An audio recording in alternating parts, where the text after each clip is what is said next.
पंजाब के programme Punjab now च तुहाडा स्वागत है। इस प्रोग्राम दे विच पंजाब दे कुछ भखदे मसलियां दी करदे हां असीं गल। कोशिश रहिंदी है कि सिर्फ गल तक सीमित ना रह जावे बल्कि उहदे पिछोकड़ तो लैके वर्तमान ते भविख दी भी गल कीती जावे। इस समय नानक नाम लेवा संगत श्री गुरु नानक देव जी का प्रकाश पुरब मना रही है ते जदों बाबे नानक दीयां सिक्ख्यावां दी गल करदे हां ते पंजाब दी गल करदे हां ते कहा जांदा है कि पंजाब जिउंदा गुरां दे नाम ते बाबे नानक नूं चाहे किसी भी धर्म दे नाल जुड़िया होया व्यक्ति क्यों ना होवे अपने बहुत नेड़े महसूस करदा है, क्योंकि बाबे नानक दीयां सिक्ख्यावां सानू बाकी सारियां चीज़ां तो पहलां एक तां चंगा मनुख होण दी सिक्ख्या दिंदी है ते दूजे पासे कुदरत दे नाल जुड़न दी गल भी कीती जांदी है। जदों बाबे नानक दीयां सिक्ख्यावां दी गल करदे हां ते उहदे पैरलल अज दी पॉलिटिक्स अज दा साडा समाजिक ताणा बाणा असीं देखदे हां ते दोनों चीज़ां खड़ियां कित्थे ने, किन्ना कु असीं उस लीह दे उत्ते तुरदे नज़र आ रहे हां, किन्ना कु उहनां सिक्ख्यावां नूं मनदे नज़र आ रहे हां। इहदे बारे अज आपां चर्चा करनी आ। तमाम राजनीतिक सियासी जिहड़ियां गल्लां आ कुछ पार्टियां तक सीमित होकर रह जांदियां, किसी बयान तक सीमित होकर रह जांदियां। अज आपां उहनां तों थोड़ा जिहा हट के गल इस पासे दी करांगे कि किन्ना कु असीं बाबे नानक दे सके बने आ, क्योंकि सके बनन दा मतलब यह है कि किन्ना कु असीं उहनां दीयां सिक्ख्यावां दे उत्ते चल रहे हां। चर्चा लई मेरे नाल मौजूद रहणगे सीनियर पत्रकार पाल सिंह नौली जी। नौली साहब जी आयां नूं। सत श्री अकाल जी। प्रकाश पुरब मनाया जा रहा। नौली साहब अज अचनचेती मैनूं लगा कि असीं सियासत की बड़ी चर्चा करते हैं कि आ हो गया, उन्हें यह कहता, ये आ मायने होणगे, पर जिहड़ा साडा मूल आ जिथों गल तुरदी है पंजाब जिउंदा गुरां दे नाम ते उस मूल दे विच बाबे नानक दी बाणी पई आ, बाबे नानक दीयां सिक्ख्यावां पईआं। अज करतारपुर साहब दा लांघा खुला ते संगत दर्शन दीदारे करके आई है ते इह ओह करतारपुर साहब है जिथों बाबे नानक दा किरत करो नाम जपो ते वंड छको दा सुनेहा निकलदा है।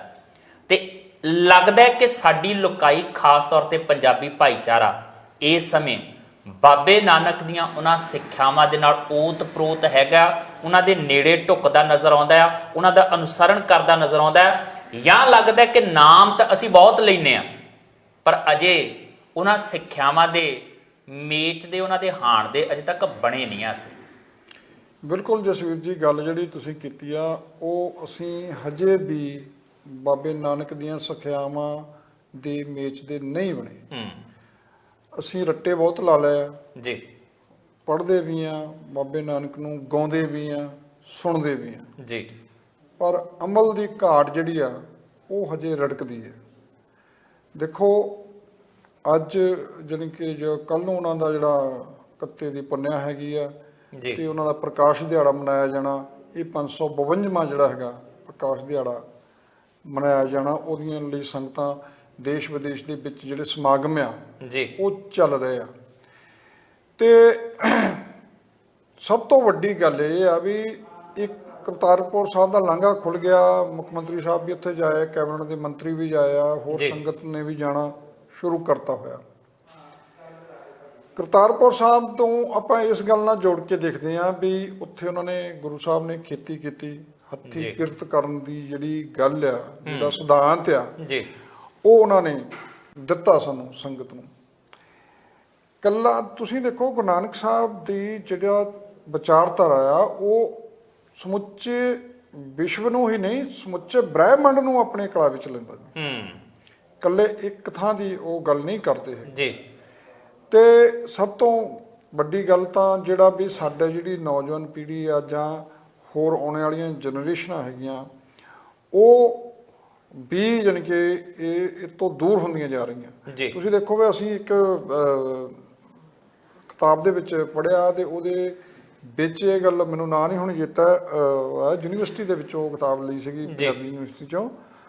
ਉਹਨਾਂ ਨੇ ਲਿਖਿਆ ਸੀ ਵੀ ਜਿਹੜੀ ਸੁਲਤਾਨਪੁਰ ਲੋਧੀ ਦੀ ਵਹੀਂ ਆ, ਕਾਲੀ ਵਹੀਂ ਜਿਹ 'ਚ ਟੁੱਬੀ ਮਾਰੀ ਸੀਗੀ ਜੀ, ਵੀ ਉਹ ਪਾਕਿਸਤਾਨ 'ਚ। ਤੁਸੀਂ ਦੇਖੋ ਵੀ ਜਸਵੀਰ ਜੀ ਵੀ ਜਦੋਂ ਸਾਡਾ ਹਾਲ ਬਦਕਤਾ ਦਾ ਇੱਥੇ ਤੱਕ ਆ ਗਿਆ ਬਈ ਸਾਨੂੰ ਇੰਨਾ ਤਾਂ ਪਤਾ ਵੀ ਬਹੁਤ ਸਾਰੇ ਗੁਰਧਾਮ ਜਿਹੜੇ ਗੁਰੂ ਨਾਨਕ ਸਾਹਿਬ ਨਾਲ ਸੰਬੰਧਿਤ ਹੈਗੇ ਆ ਉਹ ਪਾਕਿਸਤਾਨ 'ਚ ਰਹਿ ਗਏ, ਸਾਤੋਂ ਵਿਛੜ ਗਏ ਜੀ।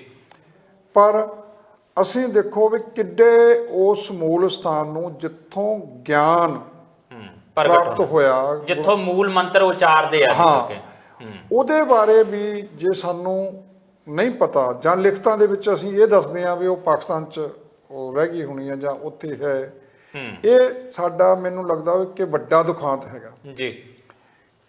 ਤੇ ਇਹ ਜਾਣੀ ਕਿ ਤੁਸੀਂ ਦੇਖੋ ਵੀ ਸੁਲਤਾਨਪੁਰ ਲੋਧੀ ਬੜਾ ਇਤਿਹਾਸਕ ਕਸਬਾ ਰਿਹਾ, ਇਹਨੇ ਬਹੁਤ ਸਾਰੀਆਂ ਗੱਲਾਂ ਦਾ ਉਹ ਚਸ਼ਮਦੀਦ ਗਵਾਹ ਬਣਿਆ। ਕਿੰਨੀ ਵਾਰ ਇਹਨੂੰ ਜਾਣੀ ਕਿ ਤਬਾਹ ਵੀ ਕੀਤਾ ਗਿਆ, ਇੱਥੋਂ ਤੱਕ ਵੀ ਇਹਨੂੰ ਸਾੜਿਆ ਵੀ ਗਿਆ ਵੀ ਤਾਂ ਕਿ ਸਾਰਾ ਕੁਝ ਤਬਾਹ ਹੋ ਜਾਵੇ। ਤੇ ਜਦੋਂ ਵੀ ਇਹਨੂੰ ਫਰੋਲਿਆ ਜਾਂਦਾ ਸੀ ਤੇ ਉਦੋਂ ਵੀ ਕਹਿੰਦੇ ਸੀ ਵੀ ਜਿਹੜੀ ਥੱਲਿਓਂ ਸੁਆਹ, ਕੋਲੇ, ਹੋਰ ਇਦਾਂ ਦੀਆਂ ਚੀਜ਼ਾਂ ਉਹ ਜ਼ਿਆਦਾ ਨਿਕਲਦੀਆਂ ਸੀ ਜੀ। ਹੁਣ ਗੁਰੂ ਨਾਨਕ ਸਾਹਿਬ ਦਾ ਨਾਤਾ ਜਿਹੜਾ ਸੁਲਤਾਨਪੁਰ ਲੋਧੀ ਦੇ ਨਾਲ ਬੜਾ ਚਿਰ ਜੁੜਿਆ ਰਿਹਾ, 14 ਸਾਲ 9 ਮਹੀਨੇ 13 ਦਿਨ ਉਹ ਸੁਲਤਾਨਪੁਰ ਲੋਧੀ 'ਚ ਰਹੇ ਆ ਇੱਥੇ, ਕਿਉਂਕਿ ਉਹਨਾਂ ਦੀ ਵੱਡੀ ਭੈਣ ਬੇਬੇ ਨਾਨਕੀ ਵਿਆਹੇ ਹੋਏ ਸਨ ਜੀ। ਤੇ ਆਪਣੀ ਭੈਣ ਦੇ ਕੋਲ ਹੀ ਗੁਰੂ ਸਾਹਿਬ ਜਦੋਂ ਆ ਗਏ ਤੇ ਇੱਥੇ ਹੀ ਉਹਨਾਂ ਨੇ ਜਾਣੀ ਕਿ ਉਦਾਸੀਆਂ ਦਾ ਸਫ਼ਰ ਸ਼ੁਰੂ ਕੀਤਾ ਜੀ। ਇੱਥੇ ਹੀ ਉਹਨਾਂ ਦਾ ਵਿਆਹ ਹੁੰਦਾ, ਇੱਥੇ ਉਹਨਾਂ ਦਾ ਪਰਿਵਾਰ ਵੱਧਦਾ ਤੇ ਇੱਥੇ ਹੀ ਵਹੀਂ, ਪਵਿੱਤਰ ਵਹੀਂ ਜਿਹਨੂੰ ਆਪਾਂ ਕਾਲੀ ਵਹੀਂ ਵੀ ਕਹਿੰਦੇ ਆ, ਉਹਦੇ ਵਿੱਚ ਜਦੋਂ ਟੁੱਬੀ ਲਾਈ ਸੀ ਤੇ ਗੁਰਦੁਆਰਾ ਸੰਤ ਘਾਟ ਆ, ਉੱਥੋਂ ਉਹਨਾਂ ਨੇ ਫਿਰ ਜਿਹੜਾ ਜਾ ਕੇ ਮੂਲ ਮੰਤਰ ਦਾ ਜਿਹੜਾ ਉਚਾਰਨ ਕੀਤਾ ਸੀਗਾ ਜੀ। ਤੇ ਵਹੀਂ ਵਿੱਚੋਂ ਪ੍ਰਗਟ ਹੋਣ ਤੋਂ ਬਾਅਦ ਵੀ ਹੀ ਉਹਨਾਂ ਨੇ ਜਿਹੜਾ ਸਰਬੱਤ ਦੇ ਭਲੇ ਦਾ ਤੇ ਏਕ ਓਂਕਾਰ ਦਾ ਸੁਨੇਹਾ ਦਿੱਤਾ ਕਿ ਸਾਰਾ ਸੰਸਾਰ ਜਿਹੜਾ ਹੈਗਾ ਉਹ ਇੱਕ ਹੀ ਆ, ਕੋਈ ਜਾਤ ਪਾਤ ਨਹੀਂ, ਕੋਈ ਕੁਛ ਨਹੀਂ ਹੈਗਾ। ਇਹ ਕਿੱਡਾ ਵੱਡਾ ਫਲਸਫਾ ਸੰਸਾਰ ਨੂੰ ਉਹਨਾਂ ਨੇ ਦਿੱਤਾ। ਤੇ ਜਿਹੜੀ ਪਵਿੱਤਰ ਵਹੀਂ ਨਦੀ ਜਿਹੜੀ ਵਗਦੀ ਸੀ ਉਹਨੂੰ ਸਾਂਭਣ ਦੇ ਵਿੱਚ ਅਸੀਂ ਕਿੱਡੀ ਕੁਤਾਹੀ ਕੀਤੀ ਜੀ। ਉਹਨੂੰ ਅਸੀਂ ਅਜੇ ਤੱਕ ਉਸ ਹਿਸਾਬ ਨਾਲ ਨਹੀਂ ਸੰਭਾਲ ਸਕੇ, ਜਾਂ ਉਹਨੂੰ ਉਸ ਨਜ਼ਰੀਏ ਨਾਲ ਵੀ ਹਜੇ ਵਾਤਾਵਰਣ ਦੇ ਪੱਖ ਤੋਂ ਨਦੀ ਨੂੰ ਨਹੀਂ ਦੇਖਿਆ। ਮੇਰਾ ਸੰਦਰਭ ਅੱਜ ਇਹ ਗੱਲ ਕਰਨ ਦਾ, ਹਾਲਾਂਕਿ ਹੋ ਸਕਦਾ ਸਾਡੇ ਦਰਸ਼ਕ ਇਹ ਵੀ ਕਹਿਣ ਕਿ ਕਿਹੜੇ ਪਾਸੇ ਨੂੰ ਗੱਲਾਂ ਤੁਸੀਂ ਲੈ ਤੁਰੇ ਹੋ, ਤੇ ਇਹਦੇ ਵਿੱਚ ਤਾਂ ਕਈ ਵਾਰੀ ਤੱਤੀਆਂ ਠੰਡੀਆਂ ਗੱਲਾਂ ਜਿਹੜੀਆਂ ਉਹ ਹੁੰਦੀਆਂ ਨੇ, ਪਰ ਮੈਨੂੰ ਲੱਗਾ ਕਿ ਅੱਜ ਇਹ ਮੁੱਦੇ ਵਿਚਾਰਨੇ ਬਹੁਤ ਜ਼ਰੂਰੀ ਹੈ। ਤੁਸੀਂ ਪਾਣੀ ਦਾ ਜ਼ਿਕਰ, ਮੈਨੂੰ ਲੱਗਦਾ ਇੱਕ ਇੱਕ ਕਰਕੇ ਨੁਕਤਾ ਜਦੋਂ ਆਪਾਂ ਵਿਚਾਰਾਂਗੇ ਤੇ ਜ਼ਿਆਦਾ ਬਿਹਤਰ ਹੋ ਜਾਏਗਾ। ਬਾਬਾ ਨਾਨਕ ਜਦੋਂ ਹੱਟ ਚਲਾਉਂਦਾ ਆ, ਬਾਬਾ ਨਾਨਕ ਜਦੋਂ ਮੋਦੀ ਖਾਨੇ 'ਚ ਬੈਠਦਾ ਆ ਤੇ 13 ਤੋਲਦਾ ਆ ਤੇ ਬਰਕਤ ਫਿਰ ਵੀ ਉਹੀ ਚੀਜ਼ਾਂ ਰਹਿੰਦੀਆਂ। ਅੱਜ ਜਦੋਂ ਵਪਾਰ ਕਰਦਾ ਨਾ ਕੋਈ, ਤੇ ਉਸ ਵਪਾਰ ਦੇ ਵਿੱਚ ਅੱਜ ਦਾ ਮਨੁੱਖ ਪਰਦੇਦਾਰੀਆਂ ਬਹੁਤ ਰੱਖਦਾ। ਅੱਜ ਦਾ ਮਨੁੱਖ ਇਸ ਕੋਸ਼ਿਸ਼ 'ਚ ਹੁੰਦਾ ਕਿ ਵੱਧ ਤੋਂ ਵੱਧ ਮੁਨਾਫਾ ਉਹਦੇ ਵਿੱਚੋਂ ਖੱਟਿਆ ਜਾਵੇ। ਉਸ ਮੁਨਾਫੇ ਦੇ ਵਿੱਚੋਂ ਫਿਰ ਜਿਹੜਾ ਇੰਸਪੈਕਟਰੀ ਰਾਜ ਚੱਲਦਾ ਆ, ਉਹ ਕਹਿੰਦਾ ਕਿ ਮੇਰਾ ਹਿੱਸਾ ਵੀ ਆਉਣਾ ਚਾਹੀਦਾ ਆ। ਬੜੀਆਂ ਚੀਜ਼ਾਂ ਇਹੋ ਜਿਹੀਆਂ ਨੇ ਕਿ ਜਿਹੜੀਆਂ ਦੱਸਦੀਆਂ ਨੇ ਕਿ ਉੱਥੇ ਕੁਝ ਹੋਰ ਸੀ ਤੇ ਹੁਣ ਅਸੀਂ ਬਾਬੇ ਨਾਨਕ ਦਾ ਨਾਮ ਲੈ ਕੇ ਉਸੇ ਦੁਕਾਨ ਦੇ ਵਿੱਚ ਬਾਬੇ ਨਾਨਕ ਦੀ ਫੋਟੋ ਵੀ ਲਾਈ ਹੁੰਦੀ ਆ। ਹਾਲਾਂਕਿ ਬਾਬੇ ਨਾਨਕ ਨੇ ਮੂਰਤੀ ਪੂਜਾ ਦਾ ਤਾਂ ਬਿਲਕੁਲ ਹੀ ਖੰਡਨ ਕੀਤਾ ਕਿ ਆਹ ਚੀਜ਼ ਹੋਣੀ ਨਹੀਂ ਚਾਹੀਦੀ, ਸ਼ਰਧਾ ਮੂਲਕ ਅਸੀਂ ਲਾ ਲੈਨੇ ਤੇ ਉਸੇ ਤਸਵੀਰ ਦੇ ਹੇਠਾਂ ਬੈਠ ਕੇ ਜਿਹੜਾ ਆ ਉਹ ਬਾਬੇ ਨਾਨਕ ਦੇ ਫਲਸਫੇ ਨੂੰ ਸਿਰੋਂ ਹੀ ਨਕਾਰ ਦਿੱਤਾ ਜਾਂਦਾ। ਬਿਲਕੁਲ, ਅਸੀਂ ਉਹ ਦੇਖਿਆ ਵੀ ਅਸੀਂ ਬਾਣੀ ਪੜ੍ਹਦੇ ਵੀ ਹਾਂ, ਅਸੀਂ ਬਾਣੀ ਸੁਣਦੇ ਵੀ ਹਾਂ, ਅਸੀਂ ਬਾਣੀ ਗਾਉਂਦੇ ਵੀ ਹਾਂ ਜੀ, ਪਰ ਉਹ ਤੇ ਅਮਲ ਨਹੀਂ ਕਰ ਰਹੇ। ਜਦੋਂ ਤੱਕ ਅਮਲਾਂ ਦੇ ਨਾਲ ਹੀ ਨਵੇੜੇ ਹੋਣੇ ਆ, ਇੱਥੇ ਹੋਰ ਕੋਈ ਰਸਤਾ ਵਾਸਤਾ ਨਹੀਂ ਹੈਗਾ। ਕਿਉਂਕਿ ਜਦੋਂ ਗੁਰੂ ਸਾਹਿਬ ਕਿਰਤ ਦਾ ਸਿਧਾਂਤ ਦਿੰਦੇ ਆ ਤੇ ਉੱਥੋਂ ਤੁਹਾਡਾ ਜਾਣੀ ਕਿ ਸਾਰਾ ਕੁਝ ਕਲੀਅਰ ਹੋ ਜਾਂਦਾ ਵੀ ਤੁਸੀਂ ਹੱਥੀਂ ਕੰਮ ਕਰਨਾ ਹੈਗਾ। ਹੱਥੀਂ ਕੰਮ ਕਰਨ ਦੇ ਨਾਲ ਜਿਹੜੀ ਤੁਹਾਨੂੰ ਆਤਮਿਕ ਤਾਕਤ ਮਿਲਦੀ ਆ, ਤੁਹਾਨੂੰ ਰੂਹ ਦਾ ਸਕੂਨ ਮਿਲਦਾ ਆ, ਤੁਹਾਨੂੰ ਸ਼ਾਂਤੀ ਮਿਲਦੀ। ਅਸੀਂ ਕੰਮ ਕੀਤਾ, ਆਪਣੀ ਮਿਹਨਤ ਕੀਤੀ, ਲੁੱਟ ਮਾਰ ਨਹੀਂ ਕੀਤੀ। ਹੁਣ ਜਿਹੜਾ ਤੁਸੀਂ ਦੇਖਿਆ ਹੋਣਾ ਵੀ ਸਿਆਸਤ ਜਿਹੜੀ ਮੌਜੂਦਾ ਦੌਰ ਦੀ ਸਿਆਸਤ ਹੈਗੀ ਆ, ਉਹ ਆਉਂਦੀ ਸੇਵਾ ਦੇ ਨਾਂ ਤੇ ਵੀ ਅਸੀਂ ਸੇਵਾ ਕਰਨ ਲਈ ਸਿਆਸਤ ਵਿੱਚ ਆਏ ਆ। ਹਰ ਜਿਹੜੇ ਮਰਜ਼ੀ ਛੋਟੇ ਵੱਡੇ ਲੀਡਰ ਨੂੰ ਪੁੱਛ ਲਓ, ਉਹ ਕਹਿੰਦੇ ਵੀ ਸੇਵਾ ਵਾਸਤੇ ਆਏ ਆ ਅਸੀਂ ਸਿਆਸਤ, ਸੇਵਾ ਤੋਂ ਬਿਨਾਂ ਹੋਰ ਕਰਦੇ ਨਹੀਂ। ਖਾਣਾ ਮੇਵਾ ਆ, ਹਾਂ, ਮੇਵਾ ਵੀ ਖਾਣਾ ਤੇ ਉਹ ਵੀ ਲੁੱਟ ਦਾ ਖਾਣਾ। ਲੁੱਟ ਤੋਂ ਬਿਨਾਂ ਬਈ ਅਮੀਰ ਹੋ ਜਾਈਏ, ਵੱਡੇ ਹੋ ਜਾਈਏ। ਬਾਬੇ ਨਾਨਕ ਦੀ ਗੱਲ ਇੱਥੇ ਫਿਰ ਮੈਨੂੰ ਚੇਤੇ ਆ ਜਾਂਦੀ ਆ, ਮਲਕ ਭਾਗੋ ਤੇ ਭਾਈ ਲਾਲੋ ਦੀ ਰੋਟੀ ਜਿਹੜੀ ਹੈ ਉਹ ਨਿਚੋੜ ਜਦੋਂ ਕੱਢਿਆ ਜਾਂਦਾ ਉਹਨਾਂ ਦਾ, ਤੇ ਇਹ ਚੀਜ਼ਾਂ ਤਾਂ ਮੈਨੂੰ ਲੱਗਦਾ ਕਿ ਫਿਰ ਫਲਸਫਾ ਤਾਂ ਅਸੀਂ ਇਹ ਵੀ ਭੁੱਲੇ ਬੈਠੇ ਆ। ਉਹੀ ਦੇਖੋ, ਜਿਹੜੇ ਲੀਡਰ ਮੈਂ ਕਹਿੰਦਾ ਵੀ ਵੱਡੇ ਵੱਡੇ ਬਣ ਜਾਂਦੇ ਆ ਜਿਨ੍ਹਾਂ ਕੋਲ ਕਿਲੋਆਂ ਦੇ ਵਿੱਚ ਸੋਨਾ ਆ ਤੇ ਦੌਲਤ ਬੇਪਨਾਹ ਆ, ਬੇਨਾਮੀ ਜ਼ਮੀਨ ਜਾਇਦਾਦ ਹੈਗੀ ਆ। ਗੁਰੂ ਨਾਨਕ ਸਾਹਿਬ ਤਾਂ ਕਹਿੰਦੇ ਆ ਵੀ ਵੱਡਿਆਂ ਸੰਗ ਸਾਡੀ ਰੀਸ ਹੀ ਨਹੀਂ ਹੈਗੀ, ਵੱਡਿਆਂ ਨਾਲ ਤਾਂ ਅਸੀਂ ਹੈ ਹੀ ਨਹੀਂ, ਨੀਚਾ ਅੰਦਰ ਨੀਚ ਜਾਤ ਦੀ ਗੱਲ ਕਰਦੇ ਵੀ ਅਸੀਂ ਉੱਥੇ, ਸਾਡਾ ਤਾਂ ਸੰਗ ਸਾਥ ਉੱਥੇ ਆ। ਜਾਣੀ ਕਿ ਵੱਡਿਆਂ ਦੀ ਨਹੀਂ ਗੱਲ ਕਰਦੇ, ਜਿਹੜੇ ਜਦੋਂ ਤੁਹਾਨੂੰ ਮਾਇਆ ਨਾਲ ਤੁਸੀਂ ਵੱਡੇ ਹੁੰਦੇ ਆ, ਤੁਹਾਡੇ ਵਿੱਚ ਕਾਮ, ਕ੍ਰੋਧ, ਲੋਭ, ਮੋਹ, ਹੰਕਾਰ ਸਾਰੇ ਤੱਤ ਫਿਰ ਆ ਜਾਂਦੇ ਆ ਜੀ। ਉਹ ਤੱਤਾਂ ਤੋਂ ਜਾਣੀ ਕਿ ਜਿਹੜਾ ਬਾਬੇ ਨਾਨਕ ਦਾ ਸੁਨੇਹਾ ਹੈਗਾ, ਉਹਦਾ ਸਿਧਾਂਤ ਹੈਗਾ, ਉਹਨਾਂ ਦਾ ਫਲਸਫਾ ਹੈਗਾ, ਉਹ ਦੂਰ ਰਹਿੰਦਾ। ਉਦੋਂ ਉਲਟਾ ਸਮਾਂ ਕਿ ਉਹਨਾਂ ਨੂੰ ਕਾਬੂ ਕਿੱਦਾਂ ਕਰਨਾ, ਤੁਸੀਂ ਉਹ ਤੋਂ ਬਚ ਕੇ ਕਿੱਦਾਂ ਰਹਿਣਾ, ਉਧਰ ਨੂੰ ਗੱਲ ਜਿਹੜੀ ਤੋਰਦਾ। ਤੁਸੀਂ ਦੇਖੋ ਵੀ ਗੁਰੂ ਨਾਨਕ ਸਾਹਿਬ ਦੀਆਂ ਸਾਰੀਆਂ ਗੱਲਾਂ ਹੀ ਇੱਕ ਤੋਂ ਇੱਕ, ਜਦੋਂ ਜਿੰਨਾ ਵੀ ਤੁਸੀਂ ਵਿਸ਼ਲੇਸ਼ਣ ਕਰਦੇ ਜਾਓਗੇ, ਜਿੰਨਾ ਉਹ ਖੁੱਲਦੇ ਜਾਓਗੇ, ਤੁਹਾਨੂੰ ਜਿਹੜਾ ਆਤਮ ਗਿਆਨ ਤਾਂ ਹੋਣਾ ਹੀ ਹੋਣਾ, ਤੁਹਾਨੂੰ ਬਹੁਤ ਸਾਰੀਆਂ ਗੱਲਾਂ ਦੇ ਹੋਰ ਵੀ ਜਿਹੜੇ ਭੇਦ ਆ ਉਹ ਖੁੱਲ ਜਾਣਗੇ ਤੇ ਤੁਸੀਂ ਮਹਿਸੂਸ ਕਰੋਗੇ ਵੀ ਅਸੀਂ ਖੜੇ ਕਿੱਥੇ ਹਾਂ। ਗੁਰੂ ਨਾਨਕ ਸਾਹਿਬ ਦੇਖੋ, ਜਦੋਂ ਵੀ ਕਿਤੇ ਵੱਡੇ ਮੇਲੇ ਲੱਗਦੇ ਸੀ ਜਾਂ ਹੋਰ ਕਿਤੇ ਸਮਾਗਮ ਹੁੰਦੇ ਸੀਗੇ, ਉਹਨਾਂ ਨੂੰ ਕੋਈ ਸੁਨੇਹਾ ਥੋੜ੍ਹਾ ਭੇਜਦਾ ਸੀ ਵੀ ਭਾਈ ਤੁਸੀਂ ਆ ਜਾਓ ਇੱਥੇ ਜੀ, ਉਹ ਆਪ ਜਾਂਦੇ ਸੀ। ਆਪ ਜਾਣ ਦਾ ਮਤਲਬ ਉਹਨਾਂ ਦਾ ਇਹੋ ਹੀ ਹੁੰਦਾ ਸੀ ਵੀ ਭਾਈ ਜਿਹੜਾ ਕਰਮਕਾਂਡ ਉੱਥੇ ਕਰਦੇ ਆ, ਜੋ ਪਖੰਡਵਾਦ ਉੱਥੇ ਹੁੰਦਾ, ਉਹਨਾਂ ਨਾਲ ਜਾ ਕੇ ਉਹ ਸੰਵਾਦ ਰਚਾਉਂਦੇ ਸੀ। ਸਾਨੂੰ ਸਭ ਤੋਂ ਵੱਡੀ ਜਾਣੀ ਕਿ ਜਿਹੜੀ ਉਹ ਬਖਸ਼ਿਸ਼ ਕਰਕੇ ਗਿਆ ਉਹ ਹੈਗੀ ਸੰਵਾਦ ਦੀ। ਬਈ ਹੁਣ ਮੌਜੂਦਾ ਦੌਰ ਦੇ ਵਿੱਚ, ਜਿਸ ਦੌਰ ਦੇ ਵਿੱਚ ਉਹ ਦੇਸ਼ ਲੰਘ ਰਿਹਾ ਜੀ, ਉੱਥੇ ਸੰਵਾਦ ਨੂੰ ਮਨਫੀ ਕਰਤਾ ਗਿਆ। ਤੁਸੀਂ ਸੰਵਾਦ ਦੀ ਗੱਲ ਕਰਦੇ ਹੋ, ਇੱਥੇ ਤਾਂ ਵਿਵਾਦ ਪੈਦਾ ਹੁੰਦੇ ਆ। ਬਾਬੇ ਨਾਨਕ ਹੋਰੀ ਤੁਸੀਂ ਸੰਵਾਦ ਦੀ ਗੱਲ ਕਰਦੇ ਆ, ਉਹ ਜੇ ਉਹ ਪਾਣੀ ਦੀ ਗੱਲ ਕਹਿੰਦੇ ਆ ਨਾ, ਸੂਰਜ ਨੂੰ ਦਿੱਤਾ ਜਾ ਰਿਹਾ, ਤੇ ਉਹ ਅਕੀਦਤ ਉਹਨਾਂ ਦੀ ਸੀ, ਮਨੌਤ ਸੀਗੀ, ਉਹਨੂੰ ਜੇ ਉਹਨਾਂ ਨੇ ਕਹਿਣਾ ਆ ਕਿ ਨਹੀਂ ਇਹ ਠੀਕ ਨਹੀਂ ਆ, ਤੇ ਉਹ ਆਪਣੇ ਖੇਤਾਂ ਨੂੰ ਪਾਣੀ ਦਿੰਦੇ ਆ, ਤਰਕ ਰੱਖਦੇ ਕਿ ਜੇ ਮੇਰਾ ਪਾਣੀ ਇੱਥੋਂ ਮੇਰੇ ਖੇਤਾਂ ਤੱਕ ਨਹੀਂ ਪਹੁੰਚਦਾ ਤੇ ਤੁਹਾਡਾ ਸੂਰਜ ਤੱਕ ਕਿਵੇਂ ਪਹੁੰਚੇਗਾ। ਜੇ ਮੱਕੇ ਵਾਲੀ ਗੱਲ ਚੱਲਦੀ ਹੈ ਤੇ ਉਹ ਕਹਿੰਦੇ ਮੇਰਾ ਪੈਰ ਉਧਰਲੇ ਪਾਸੇ ਨੂੰ ਕਰ ਦਿਓ ਜਿੱਧਰ ਤੁਸੀਂ ਮਹਿਸੂਸ ਕਰਦੇ ਕਿ ਤੁਹਾਡਾ ਅੱਲਾ ਨਹੀਂ ਹੈ ਜੀ। ਉਹ ਤਰਕ ਨਾ ਅੱਜ ਕਰਕੇ ਦੇਖੋ ਕਿਸੇ ਧਰਮ ਦੇ ਖਿਲਾਫ ਗੱਲ ਵੀ ਤਰਕ ਨਾ ਸਮਝਾਉਣ ਦੀ, ਜਿੰਨੀਆਂ ਗੱਲਾਂ ਜੋ ਗੱਲਾਂ ਗੁਰਬਾਣੀ ਦੇ ਵਿੱਚ ਕਹੀਆਂ ਗਈਆਂ ਨੇ, ਜੋ ਗੁਰੂ ਸਾਹਿਬਾਨਾਂ ਨੇ ਸਾਨੂੰ ਦੱਸੀਆਂ ਨੇ, ਉਹਦੇ ਤੇ ਤਾਂ ਜਾਣੀ ਕਿ ਉਹਨੂੰ ਮੰਨਣ ਵਾਲੇ ਜਿਹੜੇ ਉਹ ਸ਼ਰਧਾ ਰੱਖਦੇ ਨੇ, ਜਿਹੜੇ ਕਹਿੰਦੇ ਨੇ ਵੀ ਅਸੀਂ ਗੁਰੂ ਨਾਨਕ ਨਾਮ ਲੇਵਾ ਸੰਗਤ ਦੇ ਤੌਰ ਤੇ ਜਾਣੇ ਜਾਂਦੇ ਨੇ, ਜਿਹੜੇ ਵੱਡੇ ਵੱਡੇ ਬੰਦੇ ਨੇ ਹੈਗੇ ਆ, ਉਹ ਕਹਿੰਦੇ ਇਹੋ ਹੀ ਆ ਕਿ ਅਸੀਂ ਬਾਬੇ ਨਾਨਕ ਦੇ ਉਪਾਸ਼ਕ ਆ, ਉਹਨਾਂ ਦੀ ਚਰਨਾਂ ਦੀ ਧੂੜ ਆ, ਤੇ ਪਰ ਉਹਦੇ ਅਮਲ ਜਿਹੜੇ ਹੈਗੇ ਆ ਉਹ ਤੋਂ ਜਾਣੀ ਕਿ ਉਹ ਕੋਹਾਂ ਦੂਰ ਹੈ, ਕੋਹਾਂ ਕੀ ਕਈ ਜਨਮਾਂ ਦੂਰ ਹੈ। ਇੱਦਾਂ ਦਾ ਜਾਣੀ ਕਿ ਉਹਨਾਂ ਨੇ ਆਪਣੇ ਆਪ 'ਚ ਜਾਣੀ ਕਿ ਵਿਰੋਧ ਦੀ ਗੱਲ ਮੌਜੂਦਾ ਦੌਰ ਦੇ ਵਿੱਚ ਸੱਤਾਧਾਰੀ ਧਿਰ ਸੁਣਨ ਲਈ ਤਿਆਰ ਨਹੀਂ। ਜਾਣੀ ਕਿ ਸਾਨੂੰ ਜਿਹੜਾ ਸੁਨੇਹਾ ਆ ਉਹ ਸੰਵਾਦ ਦਾ ਦਿੱਤਾ ਹੈਗਾ, ਭਾਈ ਸਿੱਧਾ ਨਾ ਗੋਸ਼ਟ ਹੁੰਦੀ ਆ ਤਦ ਉਹਨਾਂ ਦਾ ਉੱਥੇ ਸੰਵਾਦ ਹੁੰਦਾ ਜੀ, ਤੇ ਜੇ ਉਹ ਉੱਥੇ ਹਰਿਦੁਆਰ ਜਾਂਦੇ ਆ ਤਦ ਉਹਨਾਂ ਦਾ ਸੰਵਾਦ ਹੁੰਦਾ। ਹੁਣ ਗਿਆਨ ਗੋਦੜੀ ਉੱਥੇ ਗੁਰਦੁਆਰਾ ਸਾਹਿਬ ਸੀ, ਜਿਹਦੀ ਬੜੀ ਚਰਚਾ ਚੱਲੀ। ਸਾਡੇ ਸਿੰਘ ਸਭਾਨ ਵੀ ਜਿਹੜੇ ਉਹ ਪਹਿਲਾਂ ਦੇ ਰਹੇ ਸੀ, ਉਦੋਂ ਉਹਨਾਂ ਦੀ ਇੱਕ ਮੁਹਿੰਮ ਚਲਾਈ ਸੀ ਵੀ ਅਸੀਂ ਗਿਆਨ ਗੋਦੜੀ ਗੁਰਦੁਆਰਾ ਜਿਹੜਾ ਹਰਕੀ ਪੌੜੀ ਦੇ ਉੱਤੇ ਹੀ ਬਣਾਇਆ ਜਾਵੇ, ਜਿਹੜਾ ਕਿ ਉਦੋਂ ਸਮੇਂ ਦੀਆਂ ਕੇਂਦਰ ਦੀ ਸਰਕਾਰ ਨੇ ਉਹਨੂੰ ਢਾਹ ਦਿੱਤਾ ਸੀ ਜੀ। ਮੈਂ ਉੱਥੇ ਜਾਣੀ ਕਿ ਕੁਛ ਜਿਹੜੇ ਸੱਜਣਾ ਮਿੱਤਰਾਂ ਦੇ ਵਿੱਚ ਇਹ ਤਰਕ ਦਿੱਤਾ ਸੀ, ਮੈਂ ਕਿਹਾ ਜੀ ਤੁਹਾਡਾ ਹੁਣ ਜਿਹੜੀ ਸਰਕਾਰ ਆ ਤੇ ਉੱਥੇ ਜਿਹੜੀ ਸਟੇਟ ਦੀ ਸਰਕਾਰ ਆ, ਉਹਦੇ ਨਾਲ ਗੁਰੂ ਨਾਨਕ ਸਾਹਿਬ ਦੀ ਵਿਚਾਰਧਾਰਾ ਮੇਲ ਨਹੀਂ ਖਾਂਦੀ। ਉਹ ਜਿੱਦਾਂ ਮੂਰਤੀ ਪੂਜਾ ਨੂੰ ਉਤਸ਼ਾਹਿਤ ਕਰਦੇ ਆ, ਗੁਰੂ ਨਾਨਕ ਸਾਹਿਬ ਇਹਦਾ ਖੰਡਨ ਕਰਦੇ ਆ ਜੀ।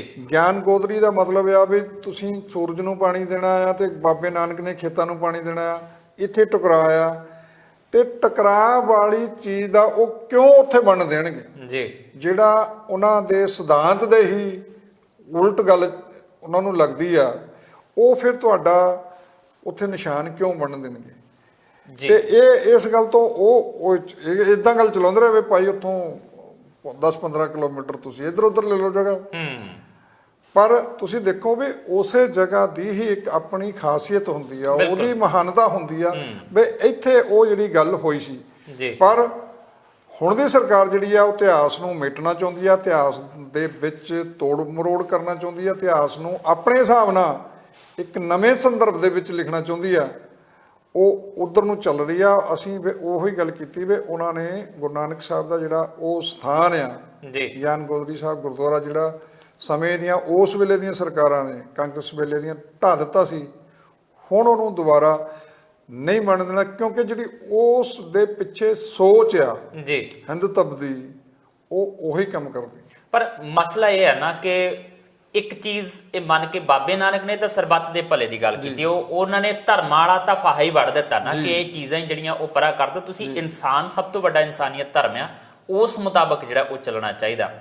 ਪਰ ਇੱਥੇ ਚੀਜ਼ ਜਿਹੜੀ ਇੱਕ ਹੋਰ ਮਹੱਤਵਪੂਰਨ ਆ ਉਹ ਇਹ ਆ ਜਾਂਦੀ ਹੈ ਕਿ ਉਹਨਾਂ ਨੇ ਤਾਂ ਕਰ ਲਿਆ, ਪਰ ਅਸੀਂ ਕਿੰਨਾ ਕੁ ਉਹਦੇ ਨਾਲ ਵਾਬਸਤਾ ਹੋਏ ਹਾਂ। ਅਸੀਂ ਤਾਂ ਆਪਣੇ ਆਪ ਨੂੰ ਪੈਰੋਕਾਰ ਕਹਿੰਦੇ ਆ, ਅਸੀਂ ਤਾਂ ਆਪਣੇ ਆਪ ਨੂੰ ਅਨੁਯਾਈ ਕਹਿੰਦੇ ਆ, ਅਸੀਂ ਤਾਂ ਕਹਿੰਦੇ ਕਿ ਉਹਨਾਂ ਪੈੜਾਂ ਤੇ ਚੱਲਣ ਦੀ ਅਸੀਂ ਕੋਸ਼ਿਸ਼ ਕਰਦੇ, ਜਿਹੜੀਆਂ ਪੈੜਾਂ ਬਾਬੇ ਨਾਨਕ ਨੇ ਪਾਈਆਂ, ਤੇ ਅਸੀਂ ਕਿੰਨਾ ਕੁ ਤਰਕ ਦੇ ਨਾਲ ਇਸ ਸਮੇਂ ਜਿਹੜਾ ਉਹ ਜੁੜੇ ਹੋਏ ਆ। ਕੱਲ ਸਾਨੂੰ ਵੀ ਕੋਈ ਸਮਝਾਉਂਦਾ ਹੈ ਨਾ ਕਿ ਭਾਈ ਬਾਬੇ ਨਾਨਕ ਨੇ ਕਿਹਾ ਸੀ ਆਹ ਕੰਮ ਨਹੀਂ ਕਰਨਾ, ਤੇ ਸਾਨੂੰ ਲੱਗਦਾ ਕਿ ਤੁਹਾਨੂੰ ਜ਼ਿਆਦਾ ਪਤਾ, ਸਾਨੂੰ ਬਹੁਤਾ ਪਤਾ। ਜਦੋਂ ਇਹ ਗੱਲ ਕਹਿੰਦੇ ਆ ਤੇ ਸਾਨੂੰ ਵੀ ਕਈ ਵਾਰੀ ਸਵਾਲ ਜਿਹੜੇ ਉਹ ਪੁੱਛਣੇ ਪੈ ਜਾਂਦੇ। ਇਹਦੇ ਨਾਲ ਕੁਝ ਚੀਜ਼ਾਂ ਜਿਹੜੀਆਂ ਉਹ ਕੁਦਰਤ ਦੀ ਜਦੋਂ ਗੱਲ ਕਰਦੇ ਆ ਕਿ ਬਾਬੇ ਨਾਨਕ ਨੇ ਕੁਦਰਤ ਦੀ ਵੀ ਗੱਲ ਕਰਦੇ ਆ, ਕਿਹਾ ਕਿ ਪਵਨ ਗੁਰੂ ਪਾਣੀ ਪਿਤਾ ਮਾਤਾ ਧਰਤ ਮਹਤ ਦਿਵਸ ਰਾਤ ਦੋਇ ਦਾਈ ਦਇਆ ਖੇਲੇ ਸਗਲ ਜਗਤ। ਤੇ ਅਸੀਂ ਪਾਣੀਆਂ ਨਾਲ ਆਪਣਿਆਂ ਨਾਲ ਕੀ ਕੀਤਾ, ਅਸੀਂ ਹਵਾਵਾਂ ਦੇ ਨਾਲ ਆਪਣੀਆਂ ਨਾਲ ਕੀ ਕੀਤਾ, ਅਸੀਂ ਇਸ ਧਰਤੀ ਨਾਲ ਕੀ ਕੀਤਾ ਆ ਕਿ ਛੋਟੀ ਛੋਟੀ ਗੱਲ, ਐਵੇਂ ਮਾਮੂਲੀਆਂ ਜਿਹੀਆਂ ਚੀਜ਼ਾਂ, ਕਿ ਅਸੀਂ ਸਾਫ਼ ਸੁਥਰਾ ਤਾਂ ਵਾਤਾਵਰਨ ਨੂੰ ਕੀ ਰੱਖਣਾ ਆ। ਕਈ ਵਾਰੀ ਮੇਰੇ ਵਰਗਾ ਸ਼ਖਸ ਵੀ ਕੀ ਕਰਦਾ ਕਿ ਘਰ ਦਾ ਕੂੜਾ ਇਕੱਠਾ ਕਰਦਾ, ਲਿਫਾਫੇ 'ਚ ਪਾਉਂਦਾ, ਗੰਢ ਮਾਰਦਾ ਤੇ ਵਗਾ ਕੇ ਕੋਠੇ ਦੇ ਪਿੱਛੋਂ ਦੀ ਮਾਰਦਾ। ਇਹ ਨਹੀਂ ਦੇਖਣਾ ਕਿ ਡਿਸਪੋਜ਼ ਆਫ ਇਹਨੂੰ ਸਹੀ ਜਗ੍ਹਾ ਤੇ ਕਰਨਾ, ਘਰ ਦੇ ਪਿੱਛੇ ਸੁੱਟ ਦੇਣਾ, ਕੋਈ ਗੱਲ ਨਹੀਂ, ਉੱਥੇ ਕਿਹੜਾ ਕੋਈ ਦੇਖਦਾ ਆ। ਜਾਂ ਰਾਹ ਚੱਲਦੇ ਵੀ ਕਈ ਵਾਰੀ ਗੱਡੀ 'ਚੋਂ ਵਗਾ ਕੇ ਕੁਛ ਨਾ ਕੁਛ ਚੀਜ਼ ਮਾਰੀ ਦੀ, ਇੱਥੇ ਕਿਹੜਾ ਕੋਈ ਦੇਖਦਾ, ਕੋਈ ਗੱਲ ਨਹੀਂ, ਜਿੱਧਰ ਮਰਜ਼ੀ, ਕੋਈ ਪਰਵਾਹ ਨਹੀਂ ਸਾਨੂੰ। ਤੇ ਕਿੰਨੇ ਕੁ ਸਕੇ ਆ ਅਸੀਂ ਬਾਬੇ ਨਾਨਕ ਦੇ ਇਸ ਮੁਤਾਬਕ। ਤੁਸੀਂ ਦੇਖੋ ਵੀ ਇਹ ਕਈ ਹੁਣ ਤਾਂ ਸੋਸ਼ਲ ਮੀਡੀਆ ਆ ਗਿਆ, ਉਹ ਕਹਿੰਦੇ ਵੀ ਜਿੱਥੇ ਤਾਂ ਦੇਵੀ ਦੇਵਤਿਆਂ ਦਾ ਦੇਸ਼ ਆ, ਗੁਰੂਆਂ ਪੀਰਾਂ ਦਾ ਦੇਸ਼ ਆ, ਜਿਹੜੇ ਨਦੀਆਂ ਨੂੰ ਵੀ ਦੇਵਤੇ ਮੰਨਦੇ ਆ, ਦੇਵੀ ਦੇਵਤੀਆਂ ਮੰਨਦੇ ਆ, ਉੱਥੇ ਤਾਂ ਨਦੀਆਂ ਪਲੀਤ ਹੋ ਗਈਆਂ ਜੀ। ਉਹ ਜਿਹੜੀਆਂ ਦੁਨੀਆ ਦੀਆਂ ਪਹਿਲੀਆਂ 10 ਨਦੀਆਂ ਗੰਦੀਆਂ ਦੇ ਵਿੱਚ ਆ, ਉਹ ਸਾਡੇ ਦੇਸ਼ ਵਿੱਚ ਹੈਗੀਆਂ ਜੀ, ਜਿਨ੍ਹਾਂ ਨੂੰ ਅਸੀਂ ਪਵਿੱਤਰ ਕਹਿੰਦੇ, ਵੈਸੇ ਪਵਿੱਤਰ ਮੰਨਦੇ ਆ, ਦੇਵੀ ਦੇਵਤੇ ਮੰਨਦੇ ਆ, ਸਾਕਸ਼ਾਤ ਉਹਨਾਂ ਦੀ ਪੂਜਾ ਕਰਦੇ ਆ ਜੀ। ਤੇ ਤੁਸੀਂ ਆ ਛਠ ਪੂਜਾ ਹੋਈ, ਤੁਸੀਂ ਜੇ ਜਮਨਾ ਦਾ ਹਾਲ ਦੇਖਿਆ ਹੋਣਾ ਵੀ ਉੱਥੇ ਇੰਨੀ ਝੱਗ ਸੀ ਵੀ ਬੰਦਾ ਦੇਖਦਾ ਵੀ ਉੱਥੇ ਇਸ਼ਨਾਨ ਕਿੱਦਾਂ ਕਰਦੇ ਆ, ਪਰ ਲੋਕਾਂ ਦੀ ਸ਼ਰਧਾ ਸੀ, ਉਹਨਾਂ ਨੇ ਉੱਥੇ ਹੀ ਕਰਨਾ, ਉਹਨਾਂ ਕੋਲ ਹੋਰ ਕੋਈ ਉਹਦਾ ਬਦਲਵਾਂ ਪ੍ਰਬੰਧ ਨਹੀਂ ਹੈਗਾ। ਇਹ ਜਮਨਾ ਕਿਤੇ ਇਦਾਂ ਨਹੀਂ ਪੈਂਦੀ ਹੈਗੀ, ਜੇ ਪਿੱਛੋਂ ਦੇਖੋ ਤਾਂ ਪਾਣੀ ਉਹਦਾ ਬੜਾ ਸਾਫ਼ ਪਾਕ ਪਵਿੱਤਰ ਆਉਂਦਾ ਹੈਗਾ। ਇੱਦਾਂ ਹੀ ਗੰਗਾ ਦਾ ਵੀ ਆਉਂਦਾ। ਗੰਗਾ ਨੂੰ ਤੁਸੀਂ ਦੇਖੋ ਵੀ ਹਜੇ ਬਾਅਦ ਵਿੱਚ ਕੇਂਦਰ ਦੀ ਸਰਕਾਰ ਨੇ ਉਹਨੂੰ ਹੋਲੀ ਰਿਵਰ ਦਾ ਕਰਾਰ ਦਿੱਤਾ, ਕਾਲੀ ਵੇਈ ਨੂੰ 2006 ਚ ਦਿੱਤਾ ਹੈਗਾ ਜੀ। ਤੇ ਗੰਗਾ ਨੂੰ ਬਾਅਦ ਚ ਜਾਣੀ ਕਿ ਹੋਲੀ ਵੇਈ ਡਿਕਲੇਅਰ ਕੀਤਾ ਜਾਂਦਾ ਜੀ। ਜਿਹੜੀ ਬਾਬੇ ਨਾਨਕ ਦੇ ਨਾਲ ਇਤਿਹਾਸ ਨਾਲ ਜੁੜੀ ਹੋਈ ਵੇਈਆਂ, ਅਸੀਂ ਜੇ ਉਹਨੂੰ 160 ਕਿਲੋਮੀਟਰ ਲੰਬੀ ਵੇਈਆਂ, ਸੰਤ ਬਲਬੀਰ ਸਿੰਘ ਸੀਚੇਵਾਲ ਹੋਣਾ ਦੀ ਅਗਵਾਈ ਦੇ ਵਿੱਚ ਸੰਗਤਾਂ 21 ਸਾਲ ਤੋਂ ਲੱਗੀਆਂ ਹੋਈਆਂ ਨੇ। ਬਿਲਕੁਲ। ਸਰਕਾਰਾਂ ਦਾ ਕੋਈ ਇਦਾਂ ਦਾ ਮੌਕਾ ਨਹੀਂ ਮਿਲਿਆ ਹੋਣਾ ਵੀ ਜਿੱਥੇ ਉਹਨਾਂ ਨੇ ਉਹ ਝੜਕਾ ਪਾਉਣ ਦੀ ਕੋਸ਼ਿਸ਼ ਨਾ ਕੀਤੀ ਹੋਵੇ। ਇਹ ਤਾਂ ਸਰਕਾਰਾਂ ਦਾ, ਲੋਕਾਂ ਦਾ ਹੀ ਜੀ ਇਕੱਠ ਤੇ ਉਹਨਾਂ ਦੀ ਸ਼ਰਧਾ, ਉਹਨਾਂ ਦਾ ਹੀ ਐਡਾ ਜ਼ੋਰ ਸੀ ਕਿ ਸਰਕਾਰਾਂ ਨੂੰ ਝੁਕਣਾ ਪਿਆ ਜੀ। ਦੇਖੋ ਕੰਮ ਸਰਕਾਰਾਂ ਦਾ ਉਹ ਵੀ ਜੇ ਇੱਕ ਨਦੀ ਤੁਹਾਡੀ ਪਲੀਤ ਆ, ਤੁਹਾਡੇ ਸੂਬੇ ਦੀ ਪਲੀਤ ਆ, ਜੇ ਉਹ ਹੁਣ ਸਾਫ਼ ਹੋ ਗਈ ਆ ਤੇ ਪੂਰੇ ਦੇਸ਼ ਦੇ ਦਰਿਆਵਾਂ ਨੂੰ ਸਾਫ਼ ਕਰਨ ਦੀ ਅਗਵਾਈ ਕਰ ਸਕਦੀ ਆ ਜਾਂ ਉਹਨਾਂ ਲਈ ਮਾਡਲ ਬਣ ਸਕਦੀ ਆ, ਤੇ ਤੁਸੀਂ ਉਹਦੀ ਸਪੋਰਟ ਕਿਉਂ ਨਹੀਂ ਕਰਦੇ? ਉੱਥੇ ਫਿਰ ਉਹੀ ਗੱਲ ਆ ਜਾਂਦੀ ਆ ਵੀ ਤੁਸੀਂ ਬਾਬੇ ਨਾਨਕ ਦੇ ਜਿਹੜੇ ਫਲਸਫੇ ਨਾਲ ਤਾਂ ਨਹੀਂ ਚੱਲ ਰਹੇ, ਜੇ ਉਹਨਾਂ ਦੀਆਂ ਨਿਸ਼ਾਨੀਆਂ ਨਾਲ ਵੀ ਤੁਸੀਂ ਸਿਆਸਤ ਕਰਦੇ ਆ, ਫਿਰ ਤੁਸੀਂ ਦੇਖੋ ਵੀ ਤੁਸੀਂ ਕਿੰਨੇ ਕੁ ਸੱਚੇ ਸੁੱਚੇ ਜਾਨੀ ਕਿ ਬਾਬੇ ਨਾਨਕ ਦੇ ਸਿੱਖ ਤੇ ਅਨੁਯਾਈ ਹੈਗੇ ਆ, ਜਿਹੜਾ ਇਹ ਦਾਅਵਾ ਕਰਦੇ ਆ ਕਿ ਅਸੀਂ ਤਾਂ ਉਹਨਾਂ ਦੇ ਚਰਨਾਂ ਦੀ ਧੂੜ ਆ, ਤੇ ਜਦ ਕਿ ਉਹਦੇ ਵਿੱਚ ਤੁਸੀਂ ਆਪਣੇ ਸ਼ਹਿਰਾਂ ਦਾ, ਪਿੰਡਾਂ ਦਾ ਗੰਦਾ ਪਾਣੀ ਪਾਉਣ ਦੇ ਵਿੱਚ ਕੋਈ ਕਸਰ ਨਹੀਂ ਛੱਡੀ। ਬਿਲਕੁਲ। ਤੇ ਤੁਸੀਂ ਦੱਸੋ ਫਿਰ ਜੇ ਜਿੱਥੋਂ ਇੱਕ ਵਿਚਾਰ ਆਇਆ, ਜਿੱਥੋਂ ਕਹਿੰਦੇ ਆਪਾਂ ਤੁਰਕੀ ਬਾਣੀ ਆਈ ਹੈ ਜੀ, ਬਾਬਾ ਨਾਨਕ ਉੱਥੋਂ ਅਕਾਲ ਪੁਰਖ ਤੋਂ ਲੈ ਕੇ ਆਏ ਆ, ਅਸੀਂ ਉਸ ਧਰੋਹਰ ਨੂੰ ਨਹੀਂ ਸਮਝ ਸਕੇ ਜੀ, ਤੇ ਹੋਰ ਅਸੀਂ ਕਿਹੜੇ ਜਾਣੀ ਕਿ ਉਹਦੀ ਗੱਲ ਕਰਨੀ ਹੋਰ ਕਿਸੇ ਦੀ। ਇੱਦਾਂ ਹੀ ਜਿਹੜੀ ਗੱਲ ਪਾਣੀਆਂ ਦੀ ਆਪਾਂ ਕੀਤੀ ਆ, ਇਹ ਪਾਣੀਆਂ ਦਾ ਸੰਬੰਧ ਪਹਿਲੇ ਗੁਰੂ ਤੋਂ ਲੈ ਕੇ ਸਾਰੇ ਗੁਰੂਆਂ ਦੇ ਨਾਲ ਕਿਸੇ ਨਾ ਕਿਸੇ ਤਰੀਕੇ ਨਾਲ ਬੜੇ ਚੰਗੇ ਢੰਗ ਨਾਲ ਜੁੜਿਆ ਰਿਹਾ ਜੀ। ਪਹਿਲੀ ਪਾਤਸ਼ਾਹੀ ਤੋਂ ਇੱਥੋਂ ਜਦੋਂ ਟੁੱਬੀ ਲਾਉਂਦੇ ਆ ਤੇ ਉਹ ਸ਼ਬਦ ਲੈ ਕੇ ਆਉਂਦੇ ਆ ਜੀ, ਦਸਵੇਂ ਪਾਤਸ਼ਾਹ ਜਦੋਂ ਅੰਮ੍ਰਿਤ ਦੀ ਦਾਤ ਤਿਆਰ ਕਰਦੇ ਆ, ਉਹ ਸਤਲੁਜ ਦੇ ਵਿੱਚੋਂ ਉਹ ਜਿਹੜਾ ਪਾਣੀ ਆ ਉਹ ਲਿਆ ਜਾਂਦਾ, ਖੰਡੇ ਬਾਟੇ ਦਾ ਪੌਦ ਤਿਆਰ ਕੀਤਾ। ਹਾਂ, ਤੇ ਤੁਸੀਂ ਦੇਖੋ ਵੀ ਹੁਣ ਸਤਲੁਜ ਦਾ ਹਾਲ ਕੀ ਹੋ ਗਿਆ। ਅਸੀਂ ਤਾਂ ਉਧਰ ਨੂੰ ਸੋਚਿਆ ਹੀ ਨਹੀਂ ਸੀ ਵੀ ਨਾ ਤਾਂ ਅਸੀਂ ਦਰਿਆਵਾਂ ਦਾ ਪਾਣੀ ਛੱਡਿਆ, ਜਾਣੀ ਕਿ ਸਭ ਪਲੀਤ ਕਰਤਾ, ਨਦੀਆਂ ਦਾ ਵੀ ਪਲੀਤ ਕਰਤਾ।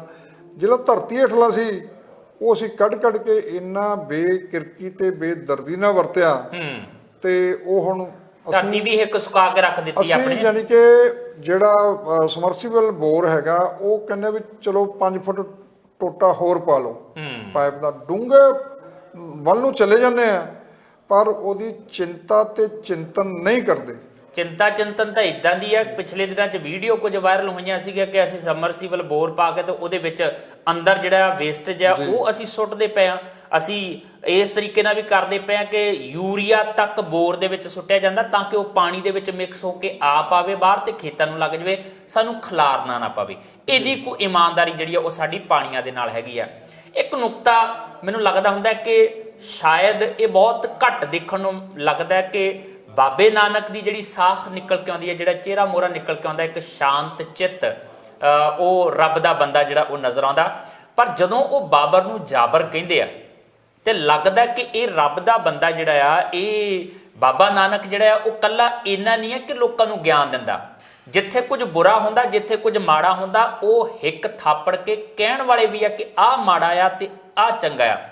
ਅੱਜ ਸਾਡੀਆਂ ਸਥਿਤੀਆਂ ਕੀ ਹੈ ਕਿ ਅੱਜ ਅਸੀਂ ਆਪਣੇ ਹੁਕਮਰਾਨਾਂ ਨੂੰ ਇਹ ਕਹਿ ਪਾਉਨੇ ਆ ਕਿ ਨਹੀਂ ਭਾਈ ਤੁਸੀਂ ਗਲਤ ਕਰ ਰਹੇ ਹੋ, ਤੁਸੀਂ ਠੀਕ ਨਹੀਂ ਕਰ ਰਹੇ ਹੋ। ਇੱਥੇ ਗੁਰਬਾਣੀ ਦੀ ਬੇਅਦਬੀ ਹੁੰਦੀ ਆ। ਅਸੀਂ ਪ੍ਰਦਰਸ਼ਨ ਕੀਤੇ ਤੇ ਕਿੰਨੇ ਕੁ ਪ੍ਰਦਰਸ਼ਨ ਕੀਤੇ ਤੇ ਕਿੰਨਿਆਂ ਜਣਿਆਂ ਨੇ ਕੀਤੇ ਤੇ ਕਿੰਨੇ ਜਣੇ ਘਰੇ ਬੈਠੇ ਰਹੇ। ਕੀ ਅਸੀਂ ਉਹਨਾਂ ਨੂੰ ਕਹਿ ਪਾਏ? ਅਸੀਂ ਪੱਕੇ ਪੀੜੇ ਤੌਰ ਤੇ ਕੁਝ ਧਿਰਾਂ ਦੇ ਨਾਲ ਜੁੜ ਜਾਂਦੇ ਆ ਕਿ ਅਸੀਂ ਇਸ ਪਾਰਟੀ ਦੇ ਸਮਰਥਕ ਆ, ਅਸੀਂ ਇਸ ਪਾਰਟੀ ਦੇ ਸਮਰਥਕ ਆ, ਇਹਨੇ ਗਲਤੀ ਕੀਤੀ ਤਾਂ ਇਹਨੂੰ ਨਹੀਂ ਕੁਝ ਕਹਿਣਾ, ਉਹਨੇ ਗਲਤੀ ਕੀਤੀ ਤਾਂ ਉਹਨੂੰ ਨਹੀਂ ਕੁਝ ਕਹਿਣਾ। ਅਸੀਂ ਉਸ ਤਰੀਕੇ ਨਾਲ ਹੋ ਕੇ ਰਹਿ ਗਏ ਆ। ਅੱਜ ਕੀ ਅਸੀਂ ਉਸ ਰਾਹ ਤੇ ਤੁਰਦੇ ਨਜ਼ਰ ਆਉਂਦੇ ਆ ਕਿ ਹੱਕ ਸੱਚ ਦੇ ਨਾਲ ਇਹ ਵੀ ਕਹਿ ਸਕੀਏ ਕਿ ਹਾਂ ਆਹ ਗਲਤ ਹੈ, ਆਹ ਸਹੀ ਹੈ? ਜਸਵੀਰ ਜੀ, ਇਹ ਜਿਹੜਾ ਹੁਣ ਸਾਡੇ ਸਿਆਸਤ ਦੇ ਵਿੱਚ ਗੰਧਲਾਪਨ ਆ ਗਿਆ, ਉਹਦਾ ਜਿਹੜਾ ਤੁਸੀਂ ਦੇਖਿਆ ਹੋਣਾ ਵੀ ਪਹਿਲਾਂ ਜਿਹੜੇ ਸਿਆਸਤਦਾਨ ਸੀਗੇ, ਲੋਕੀ ਉਹਦੇ ਤੇ ਭਰੋਸਾ ਕਰਦੇ ਸੀ, ਇੱਕ ਤਰ੍ਹਾਂ ਨਾਲ ਰੱਬ ਵਾਂਗ ਵਰਗਾ ਭਰੋਸਾ ਕਰਦੇ ਸੀ, ਜਾਂ ਉਹਦੀ ਸਹੁੰ ਵੀ ਖਾਂਦੇ ਸੀ ਜੀ। ਉਹਦਾ ਕਾਰਨ ਕੀ ਸੀ? ਉਹਨਾਂ ਦਾ ਕਾਰਨ ਸੀ ਵੀ ਉਹਨਾਂ ਦਾ ਕਿਰਦਾਰ ਸੀਗਾ, ਇੱਕ ਕਿਰਦਾਰ ਸੀ, ਤੇ ਉਹਨਾਂ ਨੂੰ ਲੋਕ ਜਦੋਂ ਕੰਮ ਲਈ ਵੀ ਕੋਈ ਕਹਿੰਦੇ ਸੀ ਤੇ ਉਹਨੂੰ ਡਾਂਟਦੇ ਵੀ ਸੀ, ਆਪਣੇ ਸਮਰਥਕਾਂ ਨੂੰ ਵੀ ਡਾਂਟਦੇ ਸੀ ਵੀ ਇਹ ਕੰਮ ਜਿਹੜਾ ਇਹ ਸਾਡੇ ਲੋਕਾਂ ਦੇ ਹਿੱਤ ਵਿੱਚ ਨਹੀਂ ਹੈਗਾ। ਲੋਕਾਂ ਦਾ ਹਿੱਤ ਦੇਖ ਕੇ ਹੀ ਉਸ ਆਪਣੇ ਸਮਰਥਕ ਨੂੰ ਕੰਮ ਤੋਂ ਮਨਾ ਕਰ ਦਿੰਦੇ ਸੀ। ਹੁਣ ਪੰਜਾਬ ਲੀਡਰ ਲੈਸ ਹੋ ਚੁੱਕਾ। ਪੰਜਾਬ ਦੇ ਵਿੱਚ ਕਿਸੇ ਪਾਰਟੀ ਦੇ ਕੋਲ ਇਦਾਂ ਦਾ ਇੱਕ ਵੀ ਲੀਡਰ ਆਗੂ ਨਹੀਂ ਹੈਗਾ ਜਿਹੜਾ ਅਸੀਂ ਮੰਨ ਸਕੀਏ ਵੀ ਇਹ ਪੰਜਾਬ ਦੀ ਅਗਵਾਈ ਕਰ ਸਕਦਾ, ਇਹ ਪੰਜਾਬ ਦਾ ਚਿਹਰਾ ਮੋਹਰਾ ਹੋ ਸਕਦਾ, ਇੱਕ ਵੀ ਨਹੀਂ ਹੈਗਾ। ਮੈਂ ਥੋੜਾ ਜਿਹਾ ਸਿਆਸਤ ਹੋ ਰਹੀ ਹੈ। ਮੈਂ ਥੋੜਾ ਜਿਹਾ ਇਖਤਲਾਫ ਰੱਖਦਾ ਇੱਥੇ ਤੁਹਾਡੇ ਵਿਚਾਰ ਤੋਂ। ਲੱਗਦਾ ਨਹੀਂ ਕਿ ਜਦੋਂ ਅਸੀਂ ਗੁਰੂ ਨਾਨਕ ਦੇਵ ਜੀ ਦੇ ਸੰਦਰਭ 'ਚ ਇਹ ਗੱਲਾਂ ਕਰਦੇ ਹਾਂ ਤੇ ਇੱਥੇ ਸਾਨੂੰ ਲੀਡਰ ਲੱਭਣ ਦੀ ਲੋੜ ਨਹੀਂ ਹੈ। ਇੱਥੇ ਸਾਨੂੰ ਆਪ ਠੀਕ ਹੋਣ ਦੀ ਲੋੜ ਆ, ਆਪ ਸੋਝੀ ਰੱਖਣ ਦੀ ਲੋੜ ਆ। ਜੇ ਅਸੀਂ ਠੀਕ ਹੋਵਾਂਗੇ ਤੇ ਲੀਡਰ ਨੂੰ ਪਤਾ ਹੋਏਗਾ ਕਿ ਭਾਈ ਇਹਨੇ ਸ਼ਰਾਬ ਦੇ ਉੱਤੇ ਨਹੀਂ ਝੁਕਣਾ, ਇਹਨੇ ਡਰ ਕੇ ਨਹੀਂ ਝੁਕਣਾ, ਇਹਨੇ ਕਿਸੇ ਲਾਲਚ ਦੇ ਵਿੱਚ ਨਹੀਂ ਆਉਣਾ, ਇਹਨੇ ਗਲਤ ਕੰਮ ਨਹੀਂ ਕਰਨਾ। ਤੇ ਫਿਰ ਲੀਡਰ ਨੂੰ ਵੀ ਪਤਾ ਹੋਏਗਾ ਕਿ ਮੇਰੇ ਗਲਤ ਕੰਮਾਂ ਦਾ ਕਰਕੇ ਮੇਰੇ ਕੋਲ ਜੇ ਕੰਮ ਲੈਣ ਨਹੀਂ ਆਏਗਾ, ਇਹਦਾ ਮਤਲਬ ਮੈਂ ਇਹਨੂੰ ਨਹੀਂ ਇਸਤੇਮਾਲ ਕਰ ਸਕਦਾ, ਇਹ ਮੈਨੂੰ ਨਹੀਂ ਇਸਤੇਮਾਲ ਕਰੇਗਾ, ਤੇ ਆਪਣੇ ਆਪ ਹੀ ਲੀਡਰ ਵੀ ਸਿੱਧੇ ਹੋ ਜਾਣਗੇ। ਇੱਥੇ ਸਾਡੀ ਆਪਣੀ ਜ਼ਿੰਮੇਵਾਰੀ ਵੀ ਤਾਂ ਬਣਦੀ ਪਈ ਹੈ ਨਾ ਕਿ ਜੇ ਸਹੀ ਮਾਇਨੇ 'ਚ ਅਸੀਂ ਠੀਕ ਹੋਈਏ ਤੇ ਲੀਡਰ ਵੀ ਆਪਣੇ ਆਪ ਠੀਕ ਹੋ ਜਾਣਗੇ, ਕਿਉਂਕਿ ਨਿਕਲਦੇ ਤਾਂ ਉਹ ਵੀ ਸਾਡੇ ਵਿੱਚੋਂ ਹੀ ਆ। ਬਿਲਕੁਲ ਜਸਵੀਰ ਜੀ, ਜਿਹੜੀਆਂ ਇਹ ਰਾਜਨੀਤਿਕ ਪਾਰਟੀਆਂ ਨੇ, ਇਹਨਾਂ ਨੇ ਤਾਂ ਹਾਲਾਤ ਇਦਾਂ ਦੇ ਪਹਿਲਾਂ ਪੈਦਾ ਕੀਤੇ, ਜਿਹੜੀਆਂ ਚੀਜ਼ਾਂ ਆਸਾਨੀ ਨਾਲ ਲੋਕਾਂ ਦੀ ਪਹੁੰਚ ਵਿੱਚ ਸੀਗੀਆਂ, ਜਿਹੜੀਆਂ ਗਰਜਾਂ ਅਸੀਂ ਲੋਕ ਇੱਕ ਦੂਜੇ ਨਾਲ ਮਿਲ ਕੇ ਪੂਰੀਆਂ ਕਰਦੇ ਸੀ, ਜਦੋਂ ਉਹ ਗਰਜਾਂ ਦੀ ਨਿਰਭਰਤਾ ਲੀਡਰਾਂ ਤੱਕ ਹੋ ਗਈ ਤੇ ਫਿਰ ਸਾਨੂੰ ਲੱਗਣਾ ਪਿਆ ਵੀ ਲੋਕਾਂ ਦੀ ਸਾਂਝ ਰੱਖਣ ਨਾਲੋਂ ਅਸੀਂ ਆਪਣੇ ਜਿਹੜੇ ਰਾਜਨੀਤਿਕ ਲੀਡਰ ਆ ਉਹਨਾਂ ਵੱਲ ਝਾਕਣ ਲੱਗ ਪਏ। ਤੁਸੀਂ ਦੇਖੋ ਵੀ ਹੁਣ ਜੇ ਨੀਲਾ ਕਾਰਡ ਤੁਸੀਂ ਬਣਾਉਣਾ ਆ ਤੇ ਤੁਹਾਨੂੰ ਸਰਪੰਚ ਦੇ ਨਾਲੋਂ ਪਹਿਲਾਂ ਤੁਹਾਡੇ ਹਲਕੇ ਦਾ ਹਲਕਾ ਇੰਚਾਰਜ ਜਾਂ ਉਸ ਹਲਕੇ ਦਾ ਵਿਧਾਇਕ ਉਹਦੇ ਤੋਂ ਮਨਜ਼ੂਰੀ ਲੈਣੀ ਪਊਗੀ, ਜਾਂ ਉਹਦੇ ਕੋਲ ਜਾਣਾ ਪਊਗਾ ਤੇ ਉਹ ਉਦੋਂ ਕਹੂੰਗਾ ਭਾਈ ਸਾਡੇ ਨਾਲ ਤੁਰੋਗੇ ਤਾਂ ਤੁਹਾਡਾ ਬਣਨਾ, ਨਹੀਂ ਤਾਂ ਨਹੀਂ ਬਣਾ, ਤੁਸੀਂ ਇਹਦੇ ਹੱਕਦਾਰ ਨਹੀਂ। ਚਾਹੇ ਉਹਦੇ ਘਰ ਰੋਟੀ ਪੱਕਦੀ ਹੈ ਜਾਂ ਨਹੀਂ ਪੱਕਦੀ ਹੈ, ਉਹਦੀ ਆਰਥਿਕ ਹਾਲਤ ਕਿੱਦਾਂ ਦੀ ਹੈ, ਉਹਨੂੰ ਕੋਈ ਵਾਸਤਾ ਨਹੀਂ ਜੀ। ਜਦੋਂ ਤੁਸੀਂ ਰਾਜਨੀਤਿਕ ਤੌਰ ਤੇ ਉਹਨੂੰ ਮਜਬੂਰ ਕਰ ਦਿੰਦੇ ਆ ਤੇ ਫਿਰ ਉਹ ਤੁਹਾਡੇ ਵੱਲ, ਉਸ ਪਾਰਟੀ ਦੇ ਆਗੂ ਵੱਲ ਹੀ ਦੇਖਦਾ, ਉਹਨੂੰ ਫਿਰ ਆਪਣਾ ਭਾਈਚਾਰਾ ਵਿੱਚੋਂ ਕੋਈ ਨਜ਼ਰ ਨਹੀਂ ਆਉਂਦਾ। ਇਹੀ ਤੇ ਗੱਲ ਹੈ ਨਾ ਨੌਲੀ ਸਾਹਿਬ, ਸਮੱਸਿਆ ਤੇ ਇਹੀ ਹੈ ਨਾ ਕਿ ਜਦੋਂ ਹੁਣ ਤਾਂ ਅਸੀਂ ਆਪਣੇ ਲੀਡਰ ਚੁਣਦੇ ਆ ਜੀ, ਹੁਣ ਤਾਂ ਅਸੀਂ ਵੋਟ ਪਾ ਕੇ ਉਹਨਾਂ ਨੂੰ ਸਿਲੈਕਟ ਕਰਦੇ ਆ, ਹੁਣ ਚੁਣਨ ਵੇਲੇ ਜਿਹੜਾ ਉਹ ਅਸੀਂ ਜੇ ਇਦਾਂ ਦੇ ਖੌਫ ਦੇ ਵਿੱਚ ਆਉਨੇ, ਲਾਲਚ ਦੇ ਵਿੱਚ ਆਉਨੇ ਆ, ਉਦੋਂ ਤਾਂ ਚੁਣੇ ਨਹੀਂ ਜਾਂਦੇ ਸੀ, ਉਦੋਂ ਤਾਂ ਹੁਕਮਰਾਨ ਲੱਦੇ ਜਾਂਦੇ ਸੀ ਉੱਤੇ। ਜੇ ਉਦੋਂ ਇਹ ਕਿਹਾ ਜਾਂਦਾ ਕਿ ਬਾਬਰ ਜਾਬਰ ਹੈ, ਤੇ ਫਿਰ ਹੁਣ ਕਾਹਤੋਂ ਨਹੀਂ ਇਹ ਚੀਜ਼ਾਂ ਜਿਹੜੀਆਂ ਉਹ ਕਰਦੇ, ਹੁਣ ਆਪਣੀਆਂ ਚੋਣ ਵੇਲੇ ਕਿਉਂ ਨਹੀਂ ਇਹ ਚੀਜ਼ਾਂ ਜਿਹੜੀਆਂ ਰੱਖਦੇ? ਇਹ ਮੈਨੂੰ ਲੱਗਦਾ ਕਿ ਧਿਆਨ ਰੱਖਣ ਦੀ ਲੋੜ ਹੈਗੀ ਆ। ਫਿਲਹਾਲ ਤਾਂ ਇਹ ਸਥਿਤੀਆਂ ਨੇ ਕਿ ਕਿਹਾ ਜਾਂਦਾ ਹੈ ਕਿ ਗੁਰਬਾਣੀ ਦੇ ਵਿੱਚ ਮੂਲ ਮੰਤਰ ਦੇ ਵਿੱਚ ਬੜਾ ਵਿਸ਼ਾਲ ਦਾਇਰਾ ਜਿਹੜਾ ਹੋਇਆ। ਜੇ ਮੂਲ ਮੰਤਰ ਨੂੰ ਸਮਝਣਾ ਕਹਿੰਦੇ ਉਹਦਾ ਵਿਸਥਾਰ ਹੈਗਾ ਜਪਜੀ ਸਾਹਿਬ ਦੇ ਵਿੱਚ, ਜੇ ਜਪਜੀ ਸਾਹਿਬ ਨੂੰ ਸਮਝਣਾ ਤੇ ਉਹਦਾ ਵਿਸਥਾਰ ਤੁਹਾਨੂੰ ਪੂਰੀ ਗੁਰਬਾਣੀ ਚੋਂ ਮਿਲਦਾ। ਤੇ ਇੱਥੇ ਬਾਬੇ ਨਾਨਕ ਦੇ ਮੂਲ ਮੰਤਰ ਨੂੰ ਸਮਝਣ ਲਈ ਵੀ ਸਾਨੂੰ ਪੂਰੀ ਗੁਰਬਾਣੀ ਜਿਹੜੀ ਆ ਘੋਖਣੀ ਪੈਗੀ ਤੇ ਫੇਰ ਜਾ ਕੇ ਆਉਂਦਾ। ਤੇ ਬਾਬੇ ਨਾਨਕ ਦੇ ਤਾਂ ਇੱਕ ਇੱਕ ਸ਼ਬਦ ਦੇ ਵਿੱਚ ਜਿਹੜਾ ਉਹ ਬੜੇ ਜ਼ਿੰਦਗੀ ਦੇ ਵੱਡੇ ਫਲਸਫੇ ਛੁਪੇ ਹੋਏ ਆ। ਜੇ ਇੱਕ ਦੋ ਸ਼ਬਦਾਂ ਨੂੰ ਲੈ ਕੇ ਹੀ ਅਸੀਂ ਤੁਰਨਾ ਸ਼ੁਰੂ ਕਰ ਦਈਏ ਤੇ ਮੈਨੂੰ ਲੱਗਦਾ ਕਿ ਇਹ ਦੁਨੀਆ ਜਿੱਦਾਂ ਦੀ ਉਹਨਾਂ ਨੇ ਕਿਆਸੀ ਹੋਏਗੀ ਉਦਾਂ ਦੀ ਬਣ ਸਕਦੀ, ਤੇ ਅਸੀਂ ਫਿਰ ਉਹਨਾਂ ਦੇ ਸਕੇ ਸੋਦਰੇ ਕਹਾਉਣ ਦਾ ਹੱਕ ਵੀ ਜਿਹੜਾ ਉਹ ਰੱਖ ਸਕਦੇ ਹਾਂ। ਇਹ ਸਮੱਸਿਆ ਹੈ ਕਿ ਜੇ ਅਸੀਂ ਨੁਕਤਿਆਂ ਦੇ ਉੱਤੇ ਵਿਚਾਰਨਾ ਸ਼ੁਰੂ ਕਰੀਏ ਬਾਬੇ ਨਾਨਕ ਦੇ ਫਲਸਫੇ ਦੇ, ਤਾਂ ਫਿਰ ਇੱਥੇ ਸਥਿਤੀਆਂ ਬਹੁਤ ਲੰਬੀਆਂ ਹੋ ਸਕਦੀਆਂ। ਇਹ ਚਰਚਾ ਦਿਨ ਰਾਤ ਦੀ ਵੀ ਚੱਲ ਸਕਦੀ, ਪਰ ਸਮੇਂ ਦੀਆਂ ਕੁਝ ਸੀਮਤਾਵਾਂ ਨੇ, ਅਸੀਂ ਉਹਨਾਂ ਦੇ ਅੰਦਰ ਰਹਿ ਕੇ ਗੱਲ ਕਰਨਾ। ਹੋਰ ਬਹੁਤ ਸਾਰੇ ਨੁਕਤੇ ਨੇ ਜਿਨ੍ਹਾਂ ਦੇ ਉੱਤੇ ਚਰਚਾ ਕੀਤੀ ਜਾ ਸਕਦੀ, ਕੋਸ਼ਿਸ਼ ਕਰਾਂਗੇ ਕਿ ਉਹਨਾਂ ਨੂੰ ਵੀ ਇਸੇ ਤਰੀਕੇ ਨਾਲ ਪ੍ਰੋਗਰਾਮ ਦੇ ਵਿੱਚ ਗਾਹੇ ਵਗਾਹੇ ਜ਼ਰੂਰ ਵਿਚਾਰਿਆ ਜਾਵੇ। ਪਰ ਉਮੀਦ ਰੱਖਦੇ ਹਾਂ ਕਿ ਇਹ ਗੱਲਬਾਤ ਤੁਹਾਨੂੰ ਪਸੰਦ ਆਏਗੀ। ਉਮੀਦ ਇਹ ਵੀ ਰੱਖਦੇ ਹਾਂ, ਅਸੀਂ ਵੀ ਕੋਸ਼ਿਸ਼ ਕਰਾਂਗੇ, ਤੁਸੀਂ ਵੀ ਕੋਸ਼ਿਸ਼ ਕਰਿਓ ਕਿ ਉਸ ਫਲਸਫੇ ਦੇ ਸਿਰਫ ਪਾੜੂ ਨਾ ਬਣੀਏ ਕਿ ਪੜ੍ਹ ਲਿਆ, ਰੱਟ ਲਿਆ, ਸੁਣ ਲਿਆ ਤੇ ਗੱਲ ਬਣ ਗਈ, ਬਲਕਿ ਉਹਨਾਂ ਦੇ ਉੱਤੇ ਅਮਲ ਕਰਦੇ ਵੀ ਨਜ਼ਰ ਆਈਏ। ਫਿਲਹਾਲ ਇਸੇ ਦੇ ਨਾਲ ਆਪਣੇ ਜਸਵੀਰ ਨੂੰ ਦਿਓ ਇਜਾਜ਼ਤ। ਤੁਸੀਂ ਦੇਖਦੇ ਰਹੋ TV ਪੰਜਾਬ।